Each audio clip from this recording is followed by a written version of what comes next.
nuevo proyecto de ley sobre embarazo adolescente se presentará en los próximos días en el Congreso. Es una iniciativa que tiene como objetivo proteger y evitar que las jóvenes vean limitado su futuro debido a la maternidad. Para saber más de esta realidad y conocer los alcances del proyecto, nos acompaña aquí en CNN Chile la diputada de la Democracia Cristiana, Carolina Goich. Diputada, bienvenida, gracias por estar con nosotros. No, al contrario, muchas gracias. Bueno, es una iniciativa que ustedes han presentado en conjunto con la diputada Salaquet. ¿En qué consiste en términos generales esto que ustedes van a presentar en el Parlamento? Mira, aquí partimos de hacer una consultoría. Sentamos a varios expertos en el tema de embarazo adolescente y dijimos cómo podemos abordar de forma más efectiva esto. Nosotros, si tú revisas los datos de nuestro país, de 240.000 embarazos, o sea, niños que nacen, ¿no es cierto?, al año, 40.000 son de mamás adolescentes. Pero además hay una reincidencia de esas, muchas quedan por segunda vez embarazadas antes de los 19 años. Si uno dice, aquí hay que poner atajo, algo no estamos haciendo como Estado, como país. Entonces, ahí revisamos la legislación, las normas, y la propuesta que vamos a presentar mañana, ¿no es cierto?, la vamos a ingresar en el Parlamento, lo que busca es establecer una ley marco, el gran paraguas que establece primero definiciones, que hablamos de prevención y protección del embarazo adolescente desde los 10 años. Cuando hablamos de prevención y tú dices ya a los 15, a los 16, a los 18, puede que lleguemos tarde, ¿no es cierto? Entonces, ¿cómo partimos? Desde los 10 años. El proyecto además establece responsabilidades ahí del Estado, de los entes públicos, en todo lo que tiene que ver con la prevención y protección del embarazo. Yo diría de las cosas novedosas, primero está esta mirada de Estado, una mirada de mediano plazo. Hoy día tú tienes programas aislados, ¿no es cierto? Algunos funcionan bien, al alero de algunos municipios, pero no una política pública en esta materia. Entonces yo creo que esa es la primera novedad. Lo segundo es cómo abrimos nosotros una discusión necesaria desde antes de que los chicos inicien su vida sexual activa. Y en eso ampliar no solo a la información que ellos reciben de métodos anticonceptivos, sino a la educación en afectividad y sexualidad. Tú sabes que hoy día nuestra legislación establece que es obligatorio el que los colegios, ¿no es cierto?, las escuelas den clases de educación sexual desde primero medio. Entonces lo que estamos diciendo, no, partamos desde kinder, pero partamos con educación en afectividad y sexualidad, asumiendo que hay un continuo, ¿no es cierto? Hoy día, cómo enfrentamos de mejor manera situaciones de abuso en los niños pequeños, yo creo que justamente entregando herramientas a quienes son ahí, no solo a los niños, sino también a quienes están encargados de su educación, ¿no es cierto?, y a la comunidad educativa más amplia, estamos pensando en la familia. Ahora, diputada, ustedes, porque me decían que habían consultado expertos, entonces por lo tanto ustedes llegaron a la conclusión a partir de la consulta a estos expertos que gran parte del embarazo adolescente en términos generales, luego vamos a ir al detalle a aspectos puntuales, tiene que ver principalmente con una falencia en la formación inicial en esta materia de los niños en su minuto y posteriormente adolescentes y jóvenes. O sea, yo diría los fracasos en términos de prevenir embarazo adolescente tiene que ver con no generar espacios de discusión más abierta y de confianza. No solamente tiene que ver con que los chicos y los adolescentes en esto, ¿no es cierto?, tengan acceso a un método anticonceptivo y a la información. Conversábamos de muchos casos en que incluso el embarazo puede ser parte del proyecto de vida de una niñita, sobre todo en situaciones donde no tienen tantos recursos, tantas proyecciones, ¿no es cierto?, en familias más vulnerables o de menores recursos, el ser mamá les da un estatus. Cuando dice yo no voy a poder estudiar, no voy a poder llegar a la universidad, no voy a poder ser profesional, pero sí hoy día puedo ser mamá. Entonces ahí lo que nos comentaban es que esto tiene que ver con abordar la realidad de los adolescentes de otra manera, con acogerlos, el tener espacios que además sean adecuados para ellos. ¿Qué sucede hoy día en un consultorio? Tú le dices a un adolescente que vaya y va donde la misma matrona que va la mamá, o que va la vecina, o que va la abuela, y obviamente no va a ir, porque se va a sentir perseguida o que la pueden acusar. Entonces, nosotros lo que proponemos en eso es una política pública que se haga cargo también de contar con unidades especiales de salud para adolescentes en los consultorios del sistema público, ¿no es cierto? Que genere estos espacios que son más bien de acogida y no solo de entrega de una píldora anticonceptiva, ¿no es cierto?, o de un condón. Diputada, ¿y cómo se abordan realidades independientes de lo que incorpora este proyecto que se conocen y que se debaten en el país? El caso, por ejemplo, de la niña de 11 años que ha generado todo un debate respecto a si, por ejemplo, se debería legislar o no en torno al aborto terapéutico, pero al margen de ello, ¿cómo se abordan realidades realidades que no son tan aisladas como el caso de esta niña que ha estado en ejemplo y que, bueno, dan cuenta probablemente de un montón de falencias previas, pero cuando ya está ahí sobre la marcha, ¿cómo se abordan situaciones como aquella? O sea, yo creo que tiene que ver con estas realidades que nosotros habitualmente reaccionamos frente a un tema mediático. Y es ahí cuando empezamos una discusión. Lo que queremos hacer con Mónica, y por eso lo trabajamos también transversalmente, es discutir eso que no se discute. Hoy día nos preguntaban ¿por qué creen ustedes que hoy día hay condiciones para trabajar esto?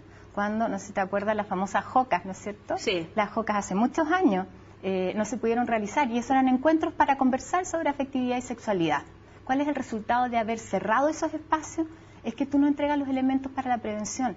Y básicamente lo que hace aquí el Estado y la política pública es taparse los ojos y no mirar una realidad que significa finalmente para muchas jóvenes el cortar sus proyectos de vida o hacerlos más difíciles o reproducir en eso situaciones de pobreza y de desigualdad que no queremos. Entonces, acá lo que queremos es partir abriendo la discusión, generando espacios para eso, desde asumir que el Estado tiene que hacerse cargo de ello. ¿Te fijas? Y yo creo que eso facilita además muchas decisiones de prevención. Ahora, frente a ello, ¿se reconoce, usted es parlamentaria, está abordando este tema, una cierta falencia o algo que no se ha hecho de manera correcta si hay casos como por ejemplo el de esta niña, con las consecuencias que ello genera y además con una responsabilidad que debe asumir?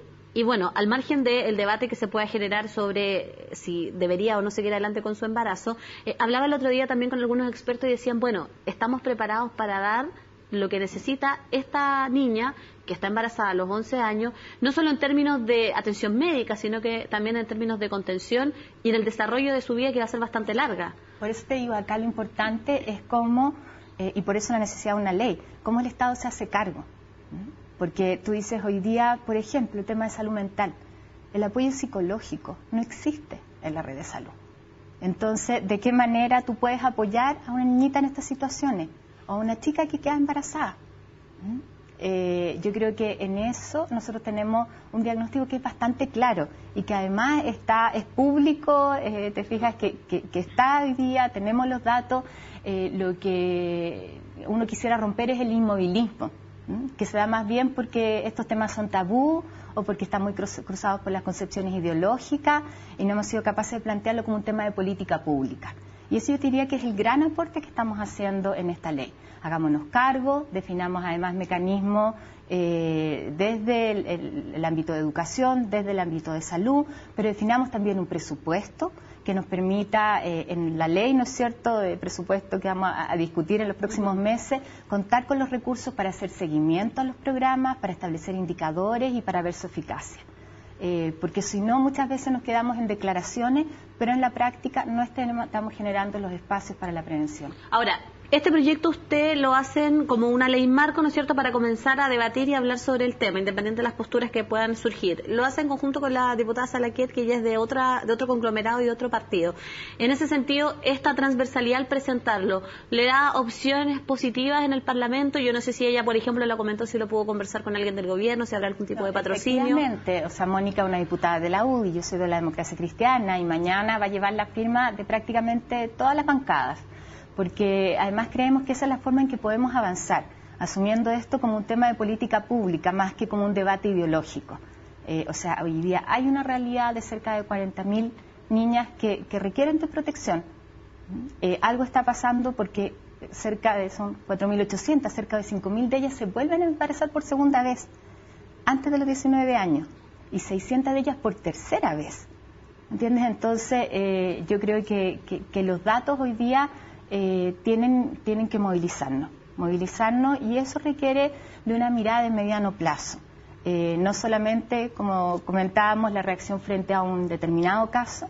Yo creo que en esto sucede muy similar a lo que nos pasaba con la violencia intrafamiliar, que no es cierto, era una realidad que no existía, que estaba más bien desde el ámbito de lo privado. Y cuando empezamos a conversarlo, cuando se asumió de parte de las entidades estatales, no es cierto, que era un tema que se tenía que tomar, empezamos a tomar conciencia y se generaron mecanismos de protección.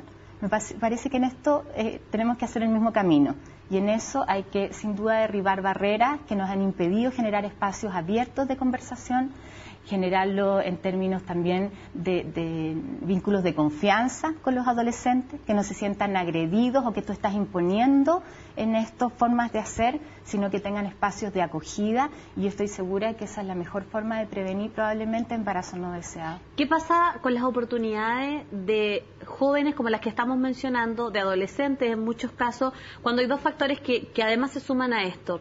Personas que son de regiones, que son a lo mejor de sectores más apartados, que a veces tienen pocas posibilidades de acceder a otras oportunidades, o que ven incluso el embarazo como una opción de poder surgir, de tener algo en la vida, o personas que son de escasos recursos, que finalmente terminan, claro, reembarazándose, como usted me plantea, y lo cual va reduciendo sus posibilidades, inclusive en términos sociales, porque va aumentando probablemente ese nicho de desigualdad que existe con otras niñas de su edad. Efectivamente, mira, yo creo que en esto el Estado de Chile tiene una deuda con los niños y los adolescentes. Y lo vemos, una vulneración de derechos que se da en distintos casos. No sé, hoy día tenemos el escándalo del Sename, pero son temas donde hoy día ni siquiera contamos con una legislación marco de protección de derechos de la infancia. Entonces yo creo que llega el tiempo de pasar de los discursos a la acción. Entonces decimos en esta ley, aquí hay instituciones que tienen que ser responsables de ciertas cosas. Si tú quieres favorecer la retención escolar, ¿no es cierto?, que una niñita que queda embarazada no tenga que desertar, tienes que garantizarle alguna fórmula de cuidado infantil, ¿no es cierto?, porque habitualmente se quedan en la casa cuidando a su guagua. No solo la flexibilidad en términos de que ella continúe con su materia, ¿no es cierto?, sino también el cuidado infantil. En eso nosotros establecemos responsabilidades y también sanciones a las instituciones públicas, y promovemos la creación en esto de un consejo interinstitucional. Hoy día existe una mesa, pero no tiene el peso político, ¿no es cierto?, ni para la determinación de programas, ni para hacer el seguimiento. Entonces, parte de la propuesta que hacemos es contar con una institucionalidad que se haga cargo de este tema con todas las instancias públicas que están involucradas. Diputada, antes de despedirla, quiero preguntarle sobre un debate que se va a dar en el Parlamento, del cual usted también es parte, que tiene que ver con los proyectos del binominal. Si bien se van a comenzar a abordar en la Cámara Alta, van a llegar en algún momento a la Cámara Baja. ¿Usted ve reales expectativas de que a partir de las dos iniciativas que hoy están presentes, una entre RN y un grupo de parlamentarios de la Concertación y otra entre el AUDI y el Gobierno, pueda realmente surgir una modificación al sistema electoral actual en Chile? O sea, yo creo que el gran paso que se ha dado en estos últimos días es ese, que incluso la UDI, que se había opuesto durante todos estos años a una modificación al sistema binominal, hoy día llega con una propuesta. Yo entiendo que la del Gobierno va a ingresar por la Cámara, hay otra que está en tramitación en el Senado. Lo importante es que esta modificación se materialice. Vamos a conocer el detalle de los proyectos. Eso es algo que siempre se puede perfeccionar durante el trámite parlamentario, pero yo creo que ya es ineludible, ¿no es cierto?, el tener un sistema de elección, en este caso de parlamentarios, que sea proporcional, que se ajuste a que el primero sale y el segundo, y no es el tercero, ¿no es cierto?, el que sale electo.